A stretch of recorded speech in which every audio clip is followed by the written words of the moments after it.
fuck it. Oh, hello, Thirtless. Bet you didn't expect to see me. I mean, what with the announcement I made on my last video. So, you said to me, a lot of you said to me, if you want to use us as a sounding board or to vent, go ahead, Order. Just go and do that. That'd be great. You know, we'll support you. You can sound off if you want. I got something a bit different. I'm not going to sound off at you. I mean, I wanted to do a spirit box session. I've been itching to do one because I want to ask some really gritty questions. Do you know what I'm saying right about now? Just in case. But you'll have to excuse my personal hygiene. I actually haven't had a bath in like 3 or 4 days. Or a shave. Does that suit me? It could do if I had a wash. That really would help. Someone else who's a subscriber of mine is going through something that my mum went through, actually. I'm not going to say names, but I got your comment and I read between your lines. Not good.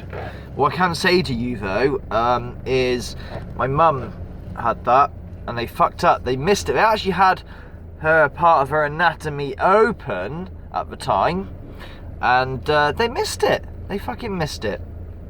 It was only when she was in the shower and blood and stuff and like, oh shit, and she was like stage 2, you know, like, yeah. Oh yeah, aren't you stage 2 too? Yeah. She survived, but it was horrible. She didn't feel well, it was horrible, so I understand. I get it. Good luck, okay? You know this message is for you. I get it completely and I understand completely, alright? So, I'm not speaking from personal experience, but I am speaking from third-hand experience as my own mother. So what I thought I'd do, Thirtless, for those who are just watching this, like, order of magnitude video, he was going away, he's a liar, he's talking shit, he just wants sympathy. No, I just fucking want, I don't fucking know. I thought I'd review Geoff. Good old Geoff. Yeah, Geoff is a car, by the way, if you don't know. What's he like? What is he like to drive? Because that'll take my mind off stuff, you know. Like I said, I wanted to do a session or a spirit box session, but I'm going to ask some fucking crazy questions. I might not like the answers I get. In fact, we did a few in private, not really asking too many questions, but they're pretty strong at the moment, and I just know that I'm going to get an answer I'm not going to like, so we'll just hold off for that for the minute, but I'll share it with you if I do, okay? I promise I'll share it with you if I do, alright? I'll let you into my life, I'll let you into anything. Geoff. Oh, Geoff, you dependable donkey, you. Only 4 years old. But actually, this car is not 4 years old. Don't let that fool you. 2013 is when he was first registered. I think it was 2004. The register's 2013, but I think it's actually 2014 if I check the service history and everything correctly. Oh, that doesn't sound very old, or it's only 4 years old. How did you come to the conclusion that this car is over 10 years old? Well, not over, but coming up to just about 10 years old.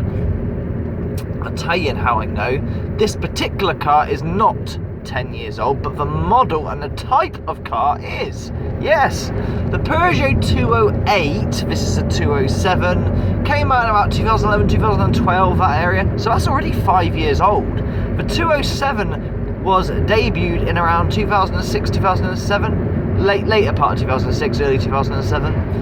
What year are we in? Oh, 2017. So yes, I'm actually driving around in a 10-year-old car under the guise of only 3 or 4 years old. That's okay. That's a bloody good thing. Do you know why that's a good thing? I'll tell you why. Because car manufacturers these days are cramming so much technology into cars, like touchscreen this, and everything is embedded into that technology. Example, say I want some heaters on, yeah? I want the heaters on. If you want the heaters on, you need to go into the touch screen and press on a touch screen because it's so futuristic, man, because we're in the year 2017, and guess what? What happens if that goes wrong? Because they do, especially Lexuses, by the way. If you own a Lexus, a new Lexus, I pity you. As beautiful as they are, they're not really beautiful, they're fucking angry and horrible, but yeah, new Lexus, the touchscreen's go, it's only Mitsubishi's, they go quite easy. So, imagine that, your touchscreen goes, I can't even turn on the heaters of the defrosters.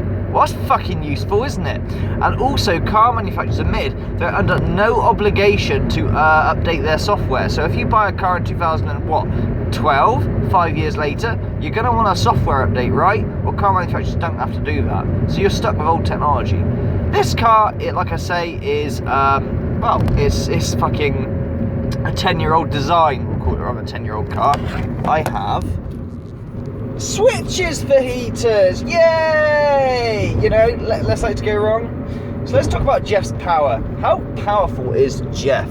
He is a 1.5 litre single overhead cam, 4-banger, that's 4 cylinders, diesel, turbo, but the turbo is the size of my fist. I kid you not, it's a tiny, tiny little turbo.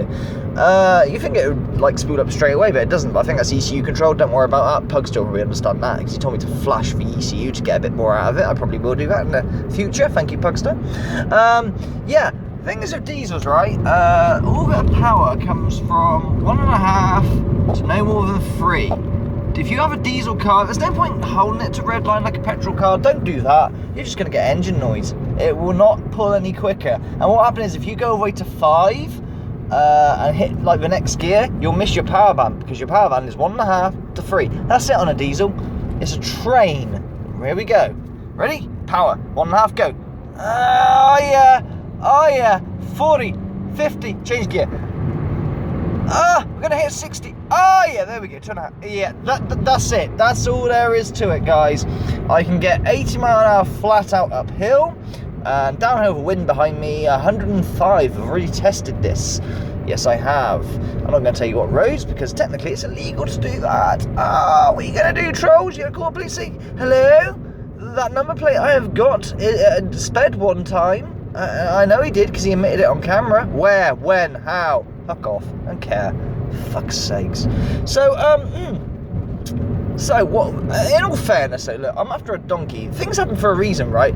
What happens if Mrs. Magnitude does need to go to hospital on a daily basis of chemotherapy, or fucking has to have her brain drilled, or whatever fucking horrible thing went onto the forums and find out, shit, reliable car was needed, right? Oh look, I have technically a reliable car. Look at the miles, 31,000. Yeah, it's not even broken in. So hopefully, especially for diesel model, hopefully, you know, that is going to last a long time, you know? And I'm glad I have the older model. Like I say, I mean, the newer model, the 208, has been out over a year. But they still sell the older model. Here's a newer model now. Here, come towards us. 208. There it is. There it goes. Yeah, look, that's 2000. Oh, shit. That was 2012, that car that went past us, 6.2 plate. So that's halfway through 2012, that model came out. Looks very futuristic, doesn't it, compared to this? Yeah, so that's actually older than this car. But because this car is the station wagon version, SW, they've kept it going because they haven't made a 208 SW estate. They haven't made a 208 estate yet, for whatever reason. Possibly because it's smaller, because the Peugeot, right, in the ye old days, I had a 205 GTI, Peugeot 205. The 205s were phenomenal, as in the GTIs I'm on about, not the normal ones. They're actually awful, they rattled themselves to death. Then we had a 206, a little bit bigger, and a 207 was quite big. The 2 series, is in 208, 207, you know, 205, etc. They're meant to be like little, not tiny cars, but quite little cars. The 207 is quite a big car, if you get me. So if you made a 208 a station wagon, it wouldn't really be that big compared to this bad boy. Bad boy, Geoff. Yeah. So, yeah. I mean, it can have its sports metal pedals. Ooh, look at me and my sports pedals that are in a 90 horsepower engine. Yes, very sporty. So the trim level's up there a little bit. And I do love the single binnacle dials. That is really cool. It reminds me of my youth, actually. When I say my youth, I mean like when I was 5 years old or 4 years old or something. Because my mum, I grew up in a classic car in the first place, where everybody else's mum and dad had Ford Escorts, Mark IIIs or Mark IVs at the time, that sort of era of car. My mum had a much older car than that. She had a Mitsubishi Lancer. Yeah, Colt Lancer. And it was from the 70s, early 70s, so you never saw them about anyway. Tiger skin seats, I don't think they're real tiger skin, but, you know, it was a 70s car, and they had single binnacle, you know, dials, single binnacle dials. They look very cool, and they're coming back into fashion again, big time. They are great, although the VW ones look better, because they're sunken in rather than sticking out, but, you know, you can't whinge and moan. But yeah, the Mitsubishi Lancer had single binnacle dials, you know, so it reminds me a lot of my youth, weirdly enough, in a weird way. It's bloody windy outside. handling. What is Geoff like on handling? Because usually, you know, these domestic cars, because that's what it is. It's a domestic appliance now. It's not really a car. It is a washing machine. What's she like? Actually, I'm going to give Geoff some credit. Geoff is a really good handler. And why is this? Because it's not such a little dinky fucking wheelbarrow. Yeah, the wheels are kind of near the front, which is what Peugeot do, and also very near the back, which is why the 205 was such a good handler for a front-wheel drive car. Yeah, it handles pretty well. It's got good road manners. When I go around a corner or a roundabout, I don't think, oh, fucking hell. Unlike, say, if I was in a Mark 2 or 3 Corsa, you go around a roundabout just 20, 25 mile an hour, and you feel the thing lean. You know, almost like a Citroen AX, like shit. Yeah, no, this doesn't lean. This is very lateral. I'm actually going to say this actually has better handling than Daisy. You insult Daisy. No, not really, because Daisy was a convertible. This is one thing I'm going to say, okay? As beautiful as Daisy was, and she has the speed or power, much more than this. 60 brake more, 90 horsepower to 150. Still not really sports car status. 200 brake you're looking for if you want sports car status. We've got 200 brake for a sports car, 150 for Daisy, quite quick, and this thing 90. I'm getting 70 to the gallon, by the way, on average on fuel. That's a good thing, right? That frees up lots of spare money, which I don't really have. So yeah, great, fucking brilliant. Road handling and manners. Why is Daisy worse than this then? Daisy has bigger alloys as well. These are 16-inch alloys. That's not bad. In ye old day, it'd be like 14 or 15-inch alloys, for, you know, or less, or even 13s on cars like this, kind of, or this car that was marketed. So, yeah, 16-inch alloys, we are improving on that kind of thing. Daisy had 17s, and they're 215 wide, so quite wide wheels, 215mm wide. These are a lot less wide, they're 180 or so. 195 these are wide. So why is this? So this has got smaller wheels and thinner wheels. How does this beat Daisy on handling? That doesn't make sense. There's one thing keeping this a more rigid car than Daisy. I'll give you a clue. It's got a roof. Convertible cars are not very good at handling and never will be unless they're like, I don't know, Porsche, who Porsche actually to get round the problem of convertible bad handling, make the engine part of the structure to help. With Saab, they have tried to help with the handling, because if you don't have a roof, your handling is actually dire because of the rigidity of the chassis. What Saab have done, they put a strut brace as standard. So in Daisy, if you open up a bonnet, you'll see a strut brace on the suspension turrets to help her out. It must help, but this is actually better on handling than Daisy. So I can go around a corner faster in this than Daisy. Certainly can't accelerate as quick. Certainly ain't got nowhere near a top speed as quick. But we got miles per gallon. We got hopefully reliability because of age and stuff. And this has been serviced since day one. You don't need to service it a lot. Every 12,000 miles this thing needs to service, it proclaims. That feels a bit long to me for an oil change, but whatever. That's okay. I've got 11,500 miles for a service, so fucking, yeah, we're laughing.